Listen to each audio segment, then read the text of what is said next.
हाँ जी बच्चों, ठीक हो सारे। तो आप पढ़ रहे सी बच्चों 6वीं जमात। तो अज आप 6वीं जमात दे विचों प्राचीन भारत का जिहड़ा भाग पढ़ रहे सी आप उस दे विचों आप पढ़ांगे हर्षवर्धन काल। हाँ जी, गुप्त साम्राज्य आप पढ़िया सी पिछली वीडियो च। तो इस तो बाद अगला जिहड़ा वंश आया मेन भारत दे विच, प्राचीन भारत दे विच नॉर्थ इंडिया दे विच जिन्हें रूल किया, राज किया, वो सी वर्धन वंश। ठीक है बच्चों, वर्धन वंश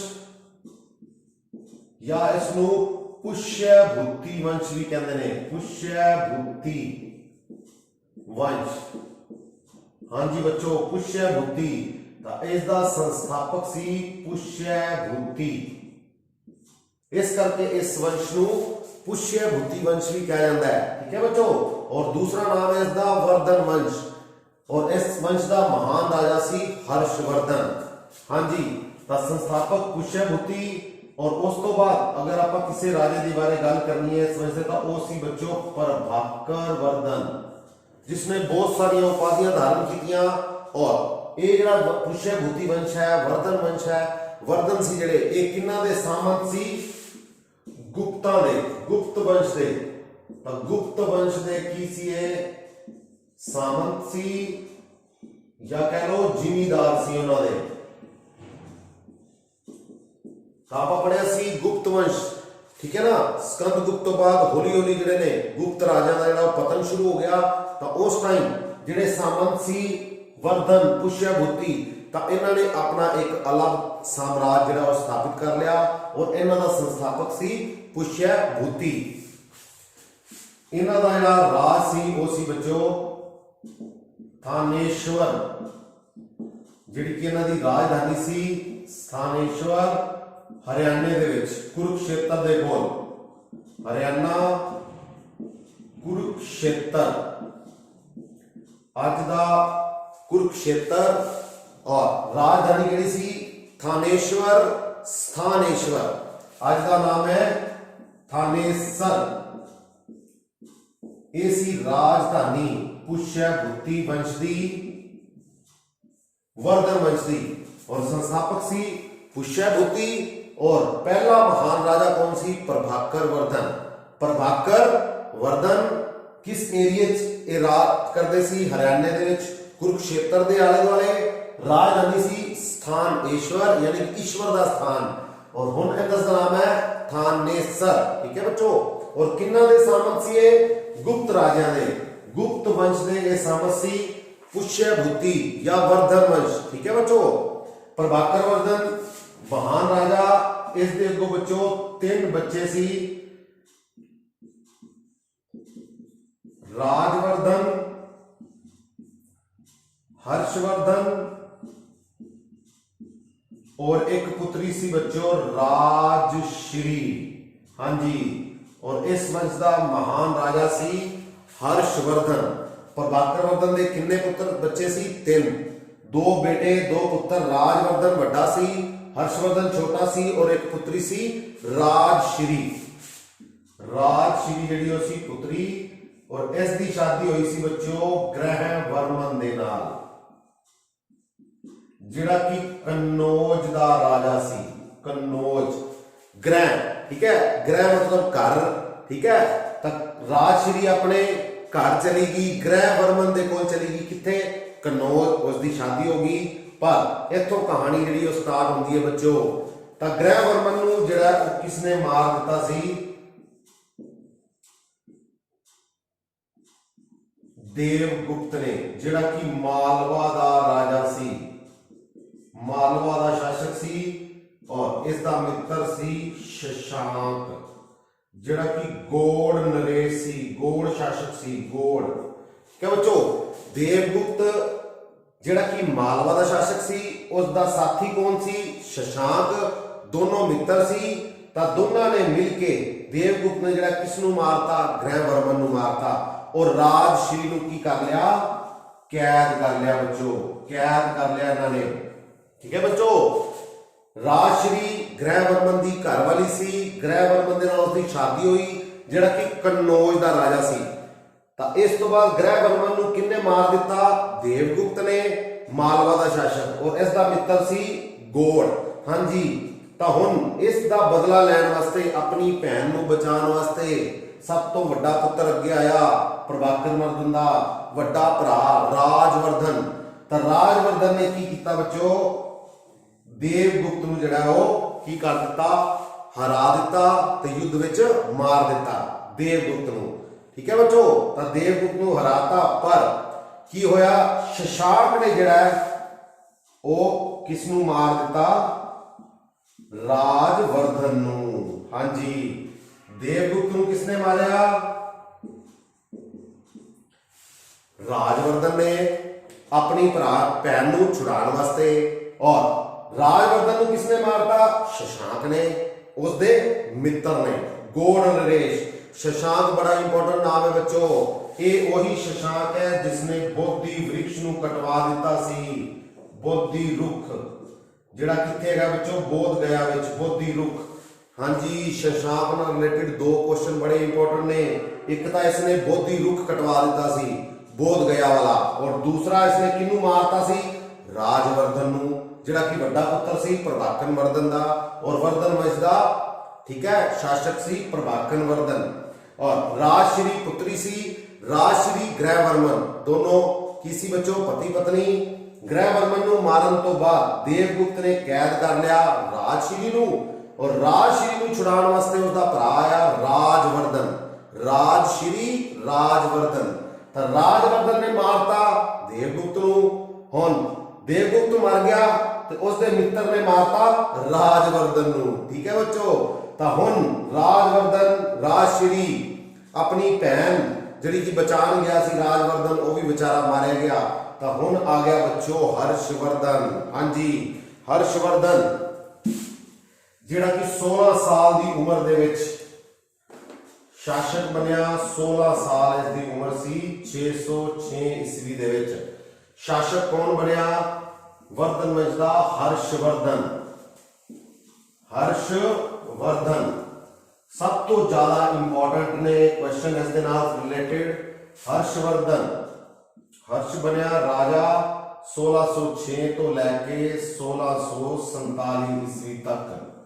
ਹਰਸ਼ਵਰਧਨ ਜਿਸ ਨੂੰ ਇਤਿਹਾਸ ਦੇ ਵਿੱਚ ਸ਼ਿਲਾਦਿੱਤ ਦੇ ਨਾਮ ਨਾਲ ਵੀ ਜਾਣਿਆ ਜਾਂਦਾ ਹੈ। ਹਾਂਜੀ, ਹਰਸ਼ਵਰਧਨ ਦਾ ਦੂਸਰਾ ਨਾਮ ਕੀ ਹੈ, ਸ਼ਿਲਾਦਿੱਤ। ਠੀਕ ਹੈ ਬੱਚੋ, ਔਰ ਹਰਸ਼ਵਰਧਨ ਨੇ ਹੁਣ ਆਪਣੀ ਭੈਣ ਨੂੰ, ਆਪਣੇ ਭਰਾ ਨੂੰ ਦਾ ਬਦਲਾ ਲੈਣ ਵਾਸਤੇ ਕਿਸ ਨੂੰ ਮਾਰ ਦਿੱਤਾ ਬੱਚੋ, ਸ਼ਸ਼ਾਂਕ ਨੂੰ। ਸ਼ਸ਼ਾਂਕ ਨੂੰ ਜਿਹੜਾ ਉਹ ਕਿਸਨੇ ਮਾਰਿਆ, ਹਰਸ਼ਵਰਧਨ ਨੇ। ਔਰ ਗੌੜ ਨਰੇਸ਼ ਨੂੰ ਔਰ ਆਪਣੇ ਭੈਣ ਅਤੇ ਭਰਾ ਦਾ ਬਦਲਾ ਲਿਆ ਇਸਨੇ ਸ਼ਸ਼ਾਂਕ ਨੂੰ ਮਾਰਨ ਤੋਂ ਬਾਅਦ। ਔਰ ਆਪਣੀ ਰਾਜਧਾਨੀ ਬਣਾਈ ਬੱਚੋ ਕਨੌਜ। ਹਾਂਜੀ, ਕਨੌਜ। ਔਰ ਉੱਤਰ ਭਾਰਤ ਦਾ ਉਸ ਟਾਈਮ ਦਾ ਸਭ ਤੋਂ ਸ਼ਕਤੀਸ਼ਾਲੀ ਰਾਜਾ ਕੌਣ ਸੀ, ਹਰਸ਼ਵਰਧਨ। ਹਰਸ਼ਵਰਧਨ ਨੇ ਕਿਸ ਨੂੰ ਮਾਰਿਆ, ਸ਼ਸ਼ਾਂਕ ਨੂੰ ਮਾਰਿਆ।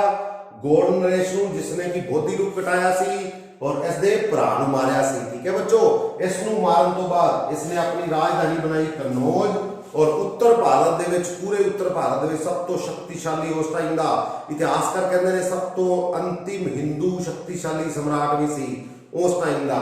ਤਾਂ ਉਹ ਕੌਣ ਸੀ, ਹਰਸ਼ਵਰਧਨ। ਹਰਸ਼ਵਰਧਨ ਜਿਸ ਨੂੰ ਕਿ ਸ਼ਿਲਾਦਿੱਤ ਦੇ ਨਾਮ ਨਾਲ ਵੀ ਜਾਣਿਆ ਜਾਂਦਾ ਹੈ। ਔਰ ਹਰਸ਼ ਜਿਹੜਾ ਉਹ ਆਪਣੀ ਜ਼ਿੰਦਗੀ ਦੇ ਵਿੱਚ ਇੱਕ ਲੜਾਈ ਹਾਰਿਆ ਸੀ ਨਰਮਦਾ ਨਦੀ ਦੇ ਕਿਨਾਰੇ। ਹਾਂਜੀ, ਦੱਖਣ ਭਾਰਤ ਦੇ ਵਿੱਚ, ਦੱਖਣ ਭਾਰਤ ਵਾਲੇ ਜਾ ਰਿਹਾ ਸੀ ਜਿੱਤ ਪ੍ਰਾਪਤ ਕਰਨ ਲਈ। ਤਾਂ ਕਿਹੜੀ ਨਦੀ ਇਸ ਦੇ ਵਿੱਚ ਕਾਰ ਬਾਉਂਡਰੀ ਬਣ ਗਈ, ਨਰਮਦਾ ਨਦੀ। ਔਰ ਕਿਸਨੇ ਹਰਾਇਆ ਇਸ ਨੂੰ, ਪੁਲਕੇਸ਼ਨ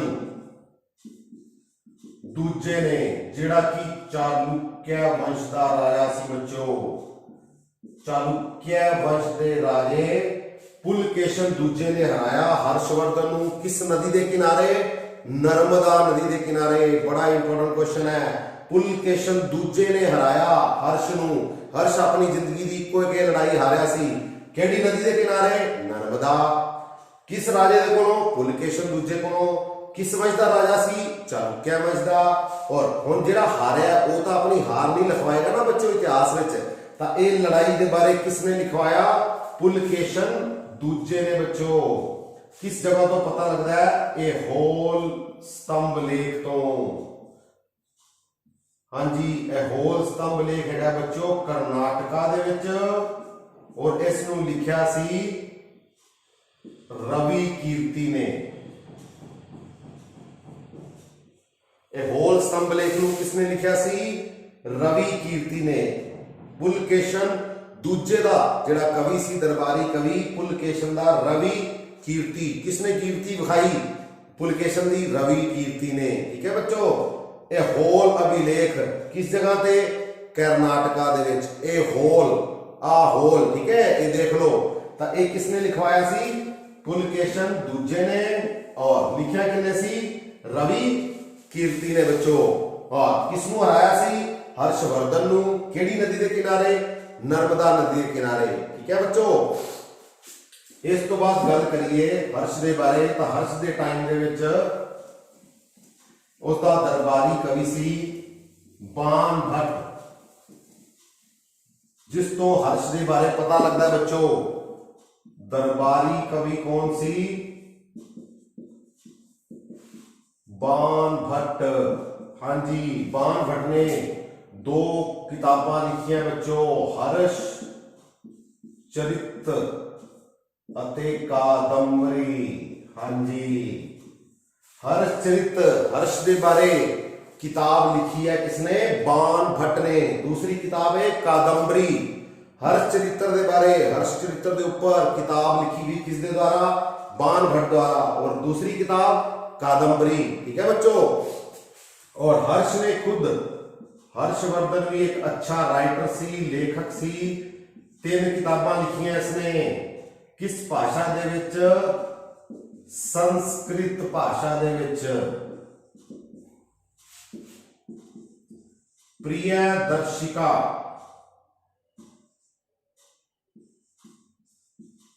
प्रियदर्शिका, रत्नावली और नागानंद। हाँ जी, तो इनू याद किवें रखोगे बच्चों? प्रिय रतन नाग। ठीक है, प्रिय रतन नाग किस दियां लिखी हुई किताबां ने? हर्षवर्धन दियां। केड़ी भाषा? संस्कृत भाषा। प्रिय रतन नाग, प्रियदर्शिका, रत्नावली ते नागानंद। हर्ष चरित्र और कादंबरी किसकी लिखी हुई है? बाण भट्ट दी। ठीक है बच्चों, और हर्ष के टाइम दे विच एक चीनी यात्री आया सी बच्चों। चीनी यात्री, उसका नाम सी ह्यून सांग। चीनी यात्री जिहड़ा कि भारत दे विच रहा 629 तो 645 ईस्वी तक। और इसनूं क्या जांदा बच्चों? यात्रियां दा राजकुमार। किसनूं क्या जांदा है? ह्यून सांग नूं। शाक मुनि। हाँ जी, शाक मुनि ते यात्रियां दा राजकुमार। किस यात्री नूं क्या जांदा है? ह्यून सांग नूं। ह तो ह्यून, ह तो हर्षवर्धन। ठीक है बच्चों, भारत दे विच आने वाला दूसरा चीनी यात्री। पहला तो करवाया सी मैं गुप्त टाइम दे विच, चंद्रगुप्त विक्रमादित्य दे टाइम च पहला चीनी यात्री आया सी, उसका नाम सी फाहियान। फूको की किताब इसने लिखी सी। हाँ जी, ह्यून सांग ने जिहड़ी किताब लिखी है वो सी यू की। केड़ी किताब लिखी है ह्यून सांग ने? सी यू की। इस दे विच इसने लिखा है किस दे बारे? हर्षवर्धन दे बारे और हर्ष दे साम्राज्य दे बारे बच्चों। ये भारत दे विच बौद्धी धर्म की शिक्षा लैन आया सी। उस टाइम भारत दे विच बौद्धी शिक्षा का केंद्र सी नालंदा विश्वविद्यालय।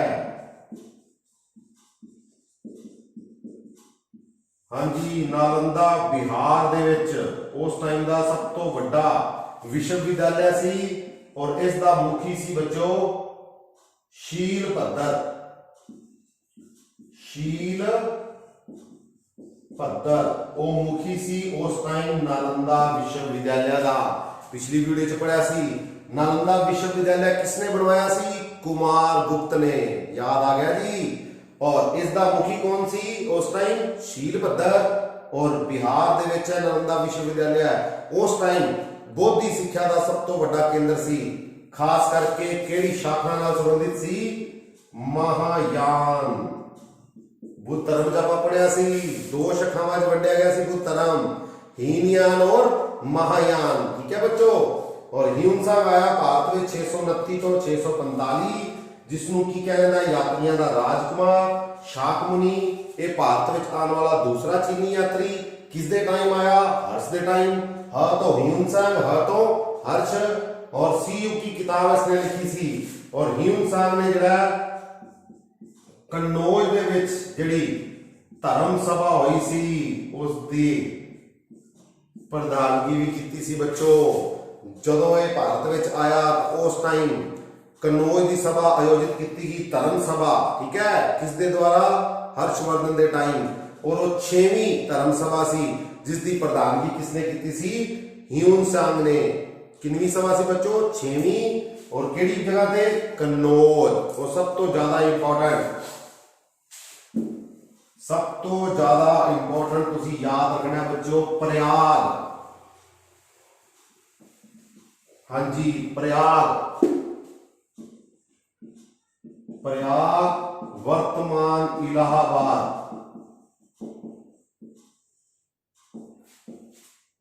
जिसनों क्या जाता सी महामोक्ष परिषद। 5 साल बाद, हाँ जी, हर 5 साल बाद हर्षवर्धन किस जगह ते महामोक्ष परिषद सभा का आयोजन करता सी? प्रयाग। कितने साल बाद? हर 5 साल बाद। और इस दे विच वो अपना सब कुछ दान दे दिंदा सी बच्चों। ठीक है, हर्षवर्धन अपने सिर्फ कपड़ियां नूं छड्ड के बाकी अपना सब कुछ जिहड़ा वो दान दे दिंदा सी। कितने साल बाद? 5 साल बाद। किस जगह ते ये सभा आयोजन की जाती सी? प्रयाग, जिसनों क्या जाता सी? महामोक्ष परिषद।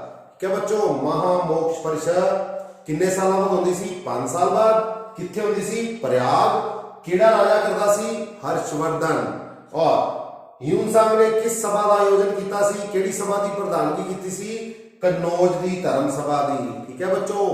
तो ये सी अपना अज का टॉपिक। गुप्त साम्राज्य तो बाद अगला वंश वर्धन वंश। प्राचीन भारत का कह सकते हैं आप लास्ट अंतिम शक्तिशाली हिंदू सम्राट, हिंदू राजा कौन सी था? सी हर्षवर्धन। ठीक है बच्चों। इसका दरबारी कवि कौन सी? बाणभट्ट। केड़ियां 3 किताबां लिखियां हर्षवर्धन ने?